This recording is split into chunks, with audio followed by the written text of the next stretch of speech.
We're going to take a look, hopefully based in reality, at the NFL draft for the Rams, Chargers, USC and UCLA. The Lakers have shocked the basketball world with a simple defensive strategy, and the scribes want us to panic about the Dodgers in April. Good morning. I'm James. And this is your daily dose of sports and snark for the greatest sports city in the world, Los Angeles. This is the faithful Angelenos morning report. It is April 23rd, 2026. I am back on the road for work, which sucks. But we always start the day off right by talking about the majesty of Los Angeles. And if you like being in the know about LA, clickety-clack the like button. Clickety-clack the subscribe button. There's a notification bell. Hit that. It'll let you know when we drop an update. Sharing is caring. Let people know we exist. And by all means, comment. Now, before we go through the news, and we've got a lot to discuss, let's take a look at the scoreboard. Just wasn't a good night for the Angelenos. Let's be real. Scum Francisco 3, Dodgers 0. LA has lost 4 of its last 5. Columbus 2, Galaxy 1. And we have to be honest at this point. The Galaxy are not good at the soccer ring. LAFC 0, Colorado 0. The black and gold have hit a road bump. They are winless in their last 4 matches. Meanwhile, today, the Dodgers are at Scum Francisco at 12:45. Tyler Glasnow versus Logan Webb. And Colorado is at the Kings at 7.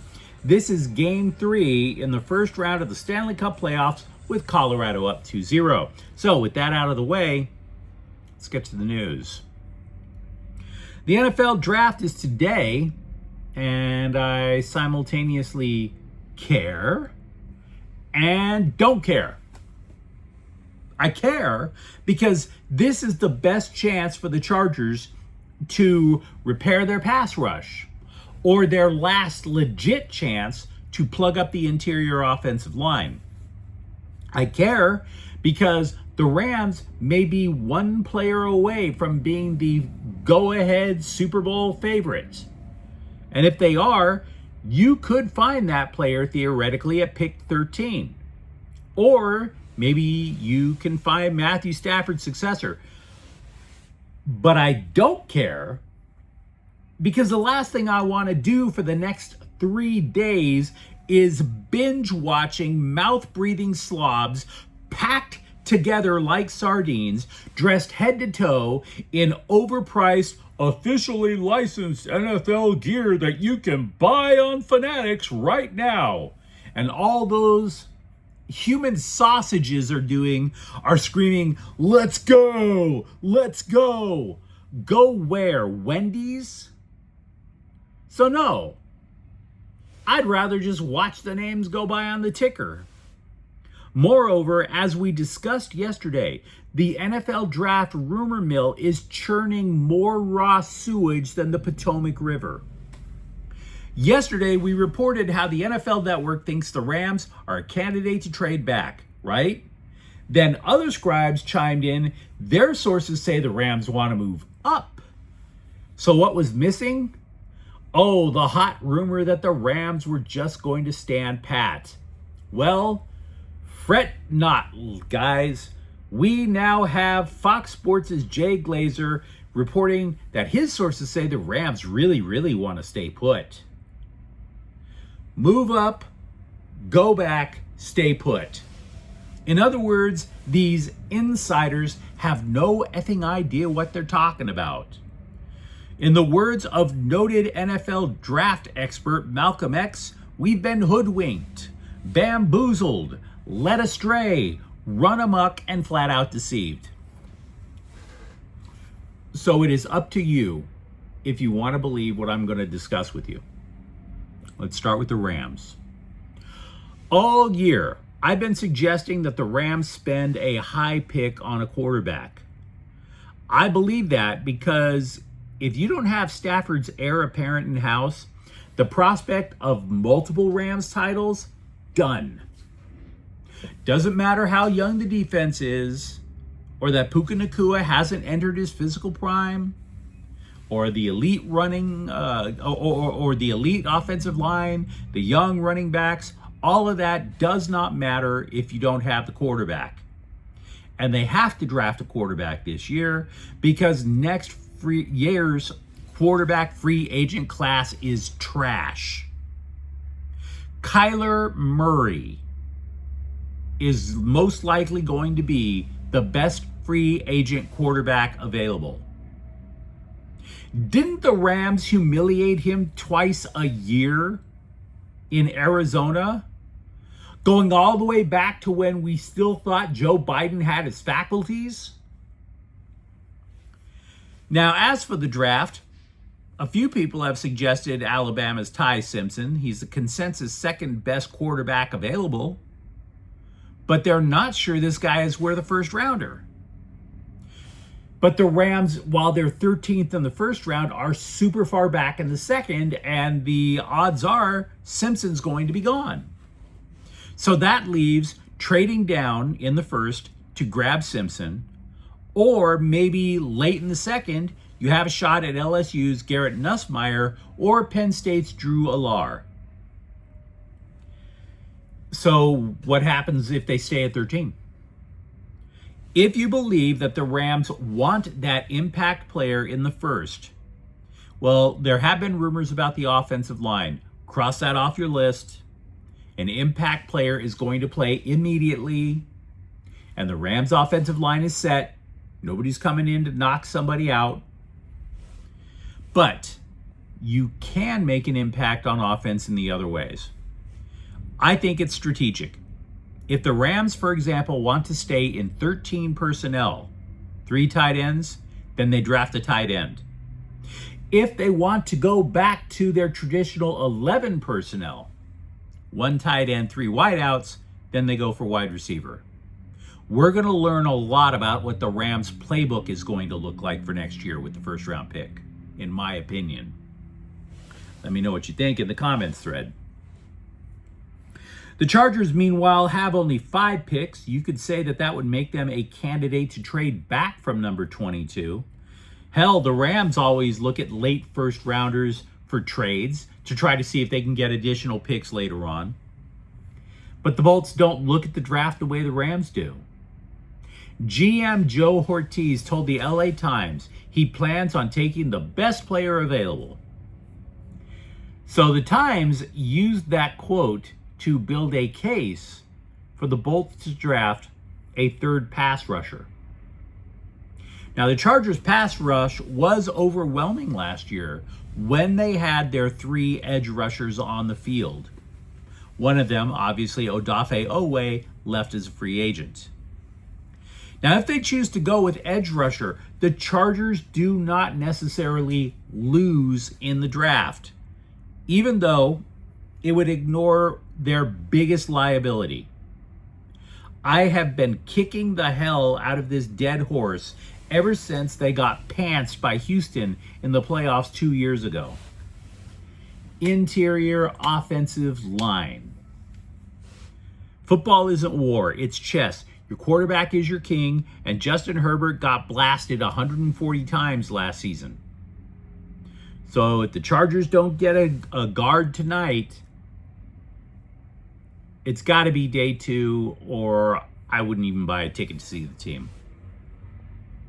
Because unless, of course, you want to see Justin Herbert get injured. As for the colleges, there is little doubt USC will have a few players selected. Receiver Mekhi Lemon could even go to the Rams as early as pick 13, possibly earlier. Lemon had punch and pie with Miami and Washington. They both pick ahead of the Rams. I've seen 3 other Trojans mentioned as potential day 2 picks. I've seen almost a dozen former Trojan players on people's quote-unquote big boards. Many of them, I will grant you, are in later rounds.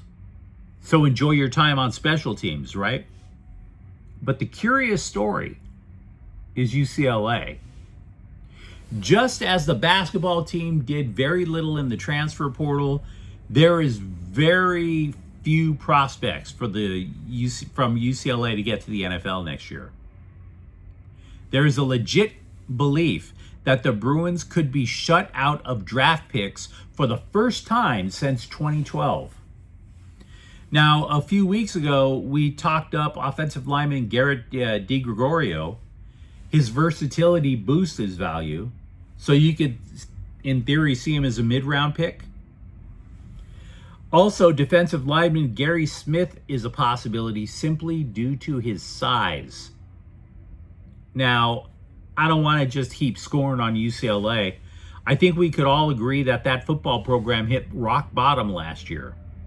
So it wouldn't surprise me if Bob Chesney's staff can boost players' stock for 2027. Maybe even start getting first rounders again. How long has that been? The Rockets touched down in Houston, then inhaled smog so thick it would make the Inland Empire look like the Swiss Alps. And while they did that, they reached for the most obvious of cliches to explain why they are down 2-0 to the Lakers. Said Kevin Durant, quote, "They're daring us to shoot. They're daring us to make plays. They feel confident in us not making shots. It's that simple. We dominated every other aspect of the game, but they dominated in the shot-making department," unquote. Well, yeah, first of all, you do have to score in basketball. That's kind of important. Durant's teammates, meanwhile, bemoaned how many easy shots they missed, but here's the thing. The Lakers played a role in those missed shots. This is the consequence of not having a half-court offense if you're Houston. Look, if you do not move your feet on offense and I'm playing defense, that means I know where you are. And if I know where you are, I know I can cheat and double-team Durant, which is exactly what the Lakers have been doing for 2 games. Or I should say 1, my bad. Durant didn't play game 1. And by the way, if you're looking for a cheap laugh, know this. Durant hates being double-teamed. It gets in his feels. Every other elite player I've come across, you double-team him, he licks his chops because he knows he has an easy assist. All he has to do is kick it out. Get the basket, there's your assist. Meanwhile, J.J. Redick is acting like a junior high bully, making fun of Durant for having acne or something. Oh, you don't like double teams? What are you going to do, cry? Do you want to know what made Kevin Durant invincible when he was at Golden State? If you double teamed Durant, all he had to do was kick it to either Steph Curry or Klay Thompson because one of them was wide open. He doesn't have that level of shooting in Houston. Now, nobody's asking the Rockets to reinvent basketball like John Wooden or Dean Smith. But when your offense is based on handing the ball off to Durant and hoping that he can create, you can't blame the Lakers for double teams. Now, I will say one thing in advance of Friday's Game 3. Playing in your own stadium kind of inspires you to have your feet moving a lot. So does desperation. And I would say that the Rockets better move because no team in NBA history has ever overcome a 3-0 series deficit to advance. By the way, also with the NBA playoffs, Captain Emo of the LA Times, Bill Plaschke, exulted. He declared the series over. Shut up. Keep it down. You're not intelligent. Shut up. As we predicted, the panic porn came a-gushin' when Slime Diego catched the Dodgers atop the NL West. Here are the headlines. Quote, NL West pressure builds. That was on a Dodger fan site. Here's another headline. Quote, Dodgers face early gut check. That came from the California Post from an article written by writer Dylan Hernandez, formerly of the LA Times. You would think as a longtime Dodger writer, he would know firsthand the NL West doesn't get decided in April.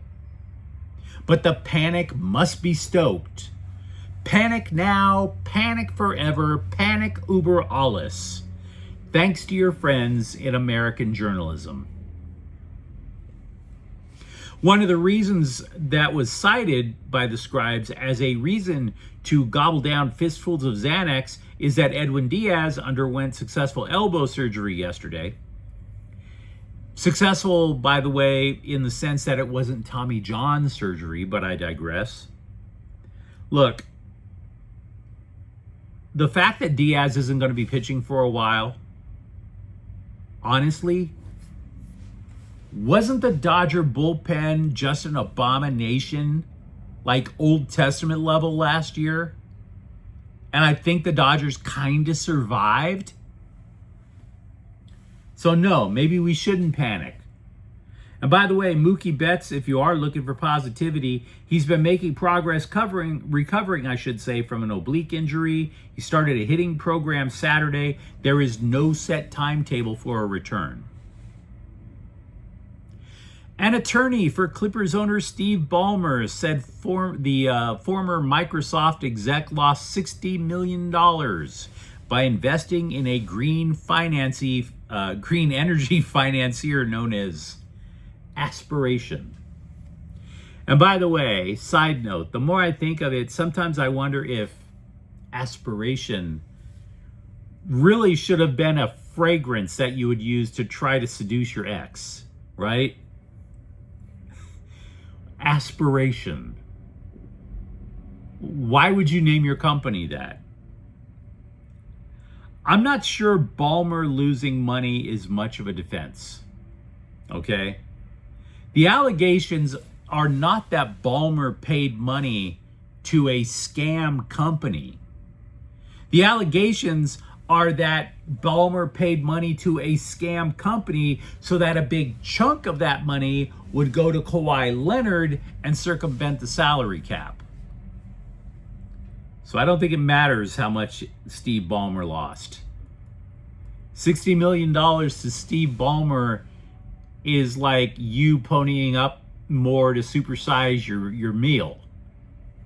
But you let me know what you think in the comments thread. Talk to me about what you think is going to happen in the first round of the NFL draft tonight for the Rams, Chargers, USC, and what about UCLA's draft prospects? And if you enjoyed this update, don't forget to subscribe to Faithful Angelenos.